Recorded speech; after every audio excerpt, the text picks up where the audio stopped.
हो रही है, इसमें से इसे मैंने सब्ट्रैक्ट कर दिया।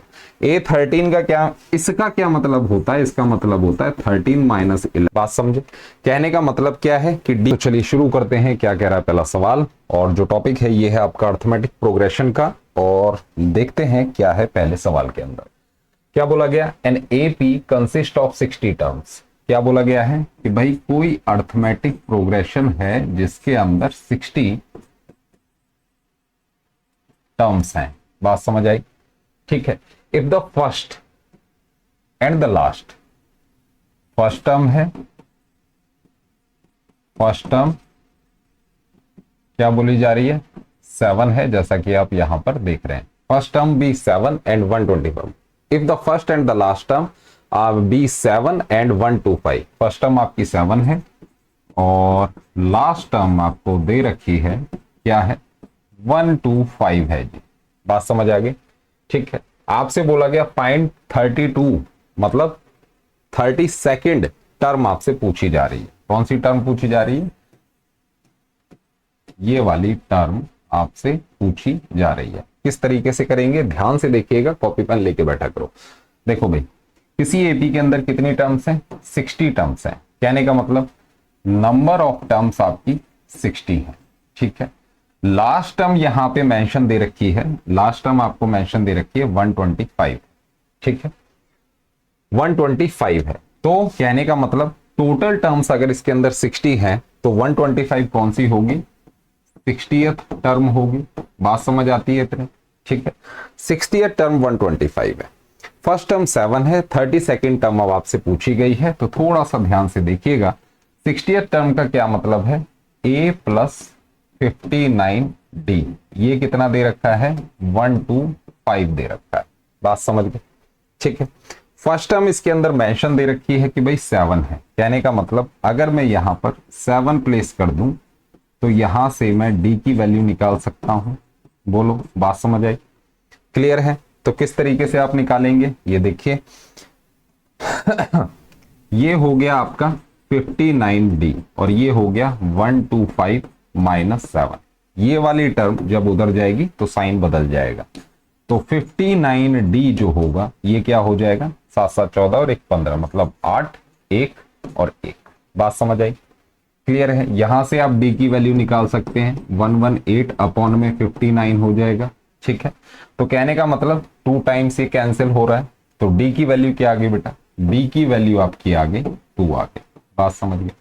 अब आपसे बोला गया था 32nd टर्म है कि नहीं, 32nd टर्म का क्या मतलब है, 32nd जो टर्म होगी ये कौन सी होगी, ये होगी a प्लस 31d। इसकी वैल्यू आपको कैलकुलेट कर देनी है, इस वाले की। तो a की वैल्यू क्या है बेटा, 7 दे रखी है, 31 ये हो गया 31 और कॉमन डिफरेंस कितना हो गया, 2 हो गया जी। बोलो, बात समझ आई, क्लियर है। इसे आप सॉल्व कर सकते हैं, बहुत आसान है। 7 प्लस में 2 1 2 2 3 6 और ये हो गया आपका 6 9। बात समझ आई, क्लियर है। तो 7 2 9 और 6 69, this is your answer, clear है। तो ध्यान से समझेंगे, ठीक है। और लेते हैं दूसरा सवाल, नेक्स्ट क्वेश्चन क्या कह रहा है देख लेते हैं एक बार। और साथ साथ बेटे इनकी प्रैक्टिस करते रहा करो, जिससे कि कॉन्सेप्ट फटाफट से आपका बिल्ड होता रहे। चलिए नेक्स्ट क्वेश्चन क्या है, the sum of 4th and 8th term of an AP is 24। क्या बोला गया है, 4th टर्म है, 4th टर्म प्लस में 8th टर्म, इनका जो सम है वो 24 दिया गया है, ठीक है। And the sum of the 6th term and 10th terms is 34। कहने का मतलब क्या है कि भाई 6th टर्म प्लस में आपकी 10th टर्म जो बोली जा रही है तो इसका सम है 34। Find the first term and the common difference. आपसे पूछी है फर्स्ट टर्म, मतलब a की वैल्यू बता दो, ठीक है, and the common difference, common difference की वैल्यू बता दो, d की वैल्यू आपसे, ये दो वैल्यूज आपसे पूछी जा रही हैं। किस तरीके से बताएंगे, ध्यान से देखिएगा। इस स्टेटमेंट का मतलब क्या है, 4th प्लस 8th टर्म, इसका मतलब 4th टर्म क्या होगी उसे लिख लीजिए, ये हो जाएगी a प्लस 3d, क्लियर है।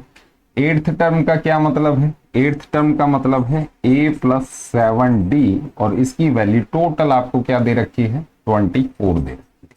बोलो बात समझ आई। फिर है आपकी सिक्स्थ टर्म। सिक्स टर्म का क्या मतलब है a प्लस 5d। बात समझे, सिक्स टर्म का मतलब a plus 5d। Tenth term का क्या मतलब है a plus 9d, a plus 9d। बात समझे, और इनका सम कितना है 34। बात समझे, ठीक है। अब देखिए इस वाली इक्वेशन को थोड़ा सा सिंप्लीफाई कर लें। a और a क्या हो जाएगा बेटा 2a हो जाएगा, प्लस में 7 और 3 क्या हो जाएगा ये 10d हो जाएगा, और ये हो गया 24। सिमिलरली इस वाली इक्वेशन को थोड़ा सिंप्लीफाई करें तो a और a बेटा 2a हो गया, प्लस में 9 और 5 14d हो गया, और ये बेटा 34 के बराबर आ जाता है। अब ये दो इक्वेशंस हैं, इन्हें आपने सॉल्व करना है। किस तरीके से करेंगे, सिंपल सी बात है, अगर मैं सेकेंड इक्वेशन को माइनस कर दूं तो ये कैंसिल हो रहा है, यहां पर आ रहा है बेटे -4d, और ये किसके बराबर है यहाँ पे -10 के बराबर। बोलो बात समझ आई, ठीक है। तो यहां से आप d की वैल्यू निकाल सकते हैं। d की वैल्यू क्या हो जाएगी -10 अपॉन में -4, ये कैंसिल हो गया, 2 2 4 2 5, d की वैल्यू बेटा 5/2 है। बोलो बात समझ आई, क्लियर है इतनी सी बात। तो d आपसे पूछा था, d की वैल्यू आपकी 5/2 आती है। बात समझ गए, d की वैल्यू आ चुकी है, इसमें प्लेस कर दीजिए किसी भी इक्वेशन में। तो 2a प्लस में यहां पर देखिए 2a प्लस में 10d दे रखा है, और ये बेटा 24 के बराबर है। तो d की वैल्यू क्या है 5/2 है, तो कहने का मतलब 10 × 5/2, ये वाली वैल्यू आप इसमें प्लेस कर देंगे, और ये बेटा 24 के बराबर है। बोलो क्लियर है इतनी सी बात। पेपर पेन लेके बैठा करो। यहां से आप सॉल्व करेंगे तो 2a 2 5, ये हो गया 25, और ये हो गया बेटा 24, 2 5 5 और 5 25। क्लियर है। यहां से आप सॉल्व करेंगे तो 2a की वैल्यू क्या होगी, यहां पर हो जाएगा -1, जब ये इधर आएगा तो a की वैल्यू होगी -1/2। बोलो क्लियर हुआ। इस तरीके से अगर आपके कॉन्सेप्ट क्लियर हो जाते हैं तो बेटा क्वेश्चन नहीं अटकेगा, इसे नोट डाउन करेंगे, इसकी प्रैक्टिस करेंगे। फिर भी कोई डाउट है तो कमेंट सेक्शन कर सकते हैं, और लाइव बैच में भी आ सकते हैं।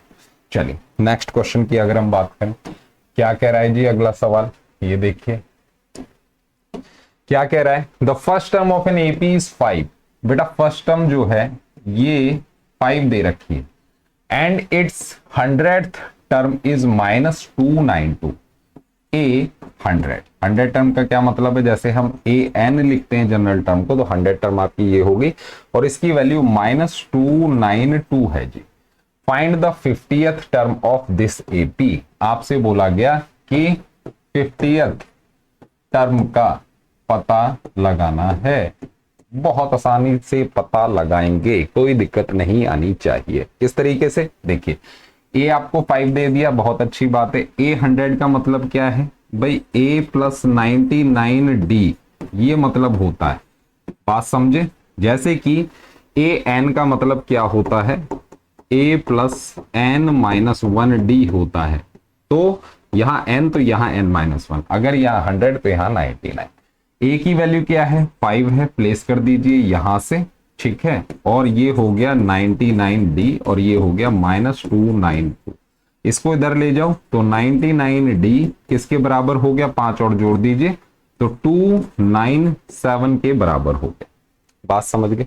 यहां से आप d की वैल्यू निकाल लेंगे, -297 है अपॉन में 99 है, ठीक है। बात समझ गए, क्लियर है। इतनी सी सिंपल मैथ से कोई इसमें दिक्कत नहीं आनी चाहिए। 9 3 27, तो ये बेटे 3 टाइम्स कट रहा है, कहने का मतलब d की वैल्यू आपको दे रखी है, कितनी है -3 है, d आपका -3। बात समझ गए। 50th टर्म पूछी है, 50th टर्म का मतलब होता है a प्लस 49d।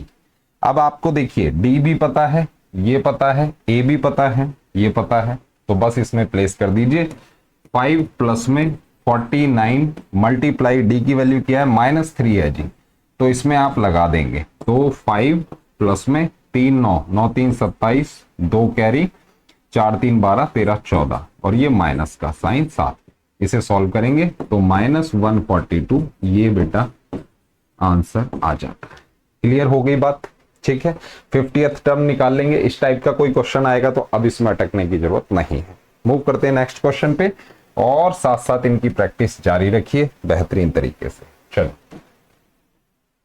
आ जाओ भाई, क्या कह रहा है ये देखिए।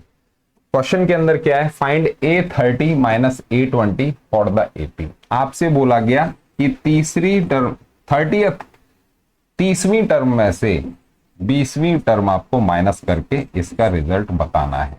AP पहली दे रखी है ये वाली, नोट डाउन कर लीजिए। -9 है, -14 है, -19 है, -24 है और आगे जा रही है ऐसे।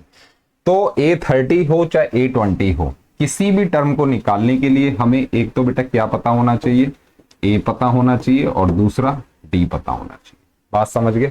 और n की वैल्यू इसमें मेंशन है ही, n की वैल्यू यहां पर आपको 30 दे रखी है, यहां पर 20 दे। इतनी बात समझ आती है। ये दो n की वैल्यू आपको दे रखी है। तो a क्या है बेटा, ये सीरीज के लिए a की वैल्यू -9 हो जाएगी।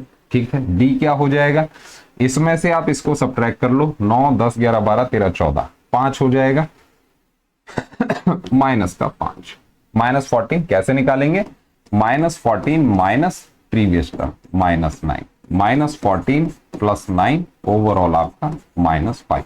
बात समझ गए, क्लियर है। 30 में से ये सॉल्व करना है आपने, कोई दिक्कत नहीं है। अब देखिए मैं आपको एक और मजेदार चीज बता रहा हूं। अगर A30 दे रखा है तो A प्लस 29D हो गया, A30 का मतलब माइनस कर दीजिए A20 को, मतलब A20 का मतलब क्या है, A प्लस 19D है। इतनी बात समझ आती है। ठीक है, कहने का मतलब क्या है बेटा, ये हो गया A plus 29D minus A minus 19D। बात समझ गए, क्लियर है। इतनी सी बात, इतनी सी बात अगर क्लियर है तो अब इसे थोड़ा सा और देखिए। अब देखिए ये A है, ये माइनस A, कैंसिल हो गए दोनों। 29 और 19 बेटा 10D रह गया। कहने का मतलब क्या है, 29 माइनस 19, कहने का मतलब क्या है 10D। एंड में बस आपको ना तो A की जरूरत पड़ रही है, ना इन नंबर ऑफ टर्म्स की जरूरत पड़ रही है, सीधा D की वैल्यू आपको पता हो तो आप इसका आंसर बता सकते हैं इस टाइप के सवाल। क्या समझे, कहने का मतलब क्या है, आप इन दोनों का डिफरेंस ले लो, 30 माइनस 20 कर दो।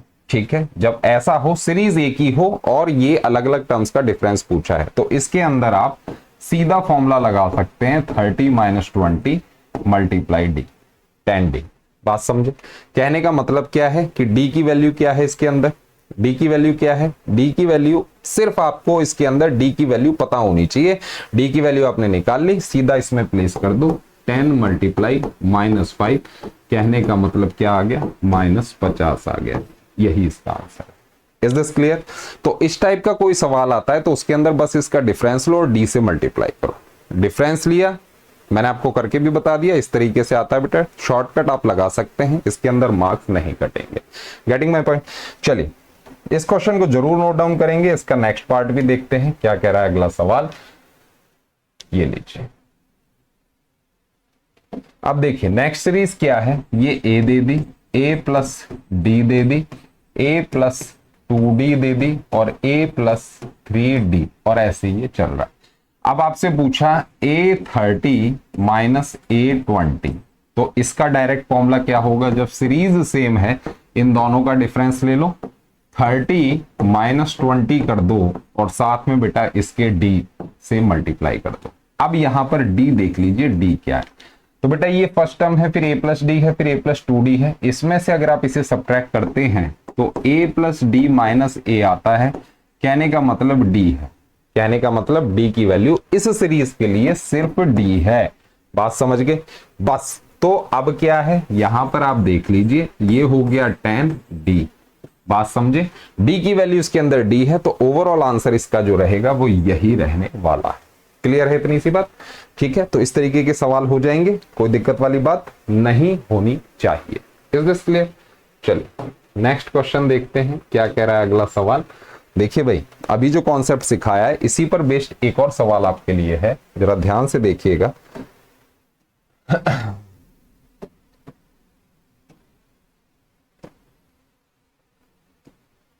ये देखिए क्या बोला जा रहा है, write the expression an minus A K. आपसे बोला an माइनस ए के का एक्सप्रेशन आपने लिखना है फॉर द एपी। ये एपी क्या दे रखी है, ए प्लस डी दे रखी है, ए प्लस 2d आपको ऐसे इंफिनिटी तक दे रखी है। तो इसके लिए आपने एक्सप्रेशन लिखना है, मतलब इसका फाइनल आंसर क्या आता है ये आपने बताना है। तो जैसा कि मैंने अभी आपको बताया, जब इस तरीके का हो और अर्थमेटिक प्रोग्रेशन सेम हो एक के ही बारे में, इसी की n टर्म और इसी की k टर्म, मतलब सीरीज सेम है, तो इसके अंदर हम क्या करते हैं, n माइनस के कर देते हैं और साथ में बेटा d से मल्टीप्लाई कर देते हैं। ये इसका एक्सप्रेशन बन जाता है, ध्यान रखिएगा। ठीक है, तो इतना हो गया। Hence find the common difference of the AP for which. अब आपसे पूछा गया कि कॉमन डिफरेंस बताना है। ठीक है, कॉमन डिफरेंस बताना है, किस तरीके से बताएंगे, पहला पार्ट देख लेते हैं क्या कह रहा है। 11th टर्म इज 5, मतलब A11 क्या दे रखा है, 5 दे रखा है। And 13th term is 79, 13th मतलब A13 आपको 79 दे रखा है। ठीक है, अब आपसे क्या बोला गया कि भाई डी बता दीजिए कॉमन डिफरेंस। तो बेटा इस तरीके के सवालों में फॉर्मूला ये वाला अप्लाई होता है, इसे ध्यान से प्रैक्टिस कर लेना। अब देखिए A11 और A13, मतलब A13 माइनस A11 की बात हो रही है, कहने का मतलब 79 माइनस 5 की बात हो रही है। इसमें से इसे मैंने सब्ट्रैक्ट कर दिया। A13 का क्या, इसका क्या मतलब होता है, इसका मतलब होता है 13 माइनस 11 डी होता है according to this form. Clear है, इसे सॉल्व करेंगे तो यहां आता है बेटा 74। अब 13 में से 11 गया तो बेटे 2d आ गया और ये हो गया 74। तो d की वैल्यू क्या हो गई, 74/2, 2 3 और 7 37 हो गई। तो ये है इसका आंसर। बहुत मजेदार सवाल होता है बेटा, एग्जाम में आता है तो वहां पे बच्चे कैलकुलेट करते रहते हैं बैठ के। ठीक है, सॉल्व नहीं हो पाता। तो इसके लिए आप ये फॉर्मूला याद रखिए, अगर सेम सीरीज है an माइनस ए के पूछा जा रहा है तो n माइनस के डी होता है, सिंपल। ठीक है, चलिए इसे हटा देते हैं, नेक्स्ट पार्ट लेते हैं इसका। क्या कह रहा है नेक्स्ट पार्ट, ये देखिए नेक्स्ट पार्ट में क्या है, आपसे बोला गया कि भाई a tan है माइनस a5 है और ये 200 है। इसके लिए आपको d की वैल्यू बतानी है। बहुत आसानी से बताएंगे, इधर आ जाइए। a tan माइनस a5 का क्या मतलब है, इसका मतलब है tan माइनस 5 और साथ में बेटा d होगा, है कि नहीं, और ये 200 होगा। बात समझ गए, tan माइनस 5 मतलब 5 हो गया, d हो गया और ये 200 हो गया। तो d की वैल्यू बेटे 5, 200/5 आ गई अकॉर्डिंग टू दिस फॉर्मूला जो आपको मैंने बताया था। ठीक है, क्या फॉर्मूला था, an माइनस a के क्या होगा, n माइनस के d होगा। ध्यान रख लीजिएगा इस बात को, इसे सॉल्व कर लेना। 5 और ये 4 तो 40 आता है इसका। Is this clear? ठीक है, चलिए तो ये भी क्लियर होता है। नेक्स्ट सवाल लेते हैं, क्या कह रहा है अगला सवाल, देखते हैं इसको। देखो भाई 20th टर्म इज 10, मतलब A20 आपको 10 मोर देन 18th टर्म, मतलब प्लस 18th। 20वीं टर्म 18th टर्म से 10 ज्यादा है। कहने का मतलब क्या है कि बेटा इसे आप ऐसे लिख सकते हैं, A20 इज 10 प्लस A18। इसको आप इधर ला सकते हैं, A20 माइनस A18, ये आपका 10 हो गया। इसे सॉल्व कर सकते हैं, 20 माइनस 18 साथ में d हो गया और ये 10 हो गया। तो यहाँ 2d हो गया, ये 10 हो गया। तो d की वैल्यू बेटे 10/2 आ जाती है, मतलब 5 आ जाती है। आई थिंक बात समझ आ गई होगी। फॉर्मूला एक ही याद रखिए। ये वाला सवाल मजेदार था, इसको याद रखेंगे। यहाँ पे डिफरेंस दे रखा है, एक रिलेशन दे रखा था, जैसा कि ये है, ये एक रिलेशन है, इसको आप दिमाग में बैठा लीजिएगा। एक चीज और बता रहा हूं एक बार फिर से, an माइनस ए के क्या होता है, n माइनस के एंड द कॉमन डिफरेंस इसका प्रोडक्ट होता है। Is this clear? ध्यान रखिएगा, बेहतरीन तरीके से आपको इसकी प्रैक्टिस करनी है। कोई भी डाउट होता है कमेंट कर सकते हैं, अदरवाइज आप नंबर दे रखा है, लाइव आकर के पढ़ सकते हैं। Is this clear? ठीक है, चलिए तो मिलते हैं नेक्स्ट वीडियो में। इस वीडियो में इतना ही। बहुत बहुत धन्यवाद आपका, आप इसे देख